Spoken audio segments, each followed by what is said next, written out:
Naitwa Wakili Mkaruka, niko mahakama ya wilaya ya Nyamagana kwa Mwanza, Tanzania. Leo shauri letu la jinai lilikuwa linakuja kwa ajili ya kusikiliza maombi ya dhamana. Na shauri letu hilo la jinai ni Edwin Masaka Kikare dhidi ya Jema African Limited.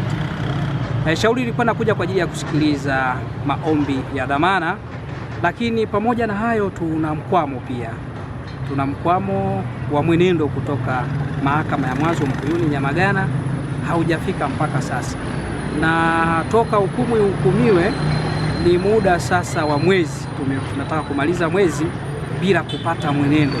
Kwa hiyo ni changamoto kubwa.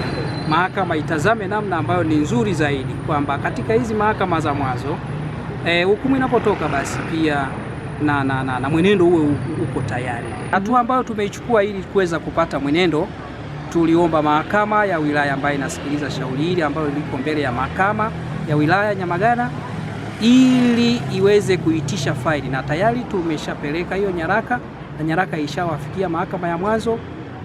Hilo sasa tuseme kwamba mahakama yenyewe sijajua ina changamoto gani, kwa nini hawataki kuleta mpaka sasa. Mteja wangu kwa kweli anaendelea kusota yapata mwezi mzima, tunafuatilia swala la dhamana.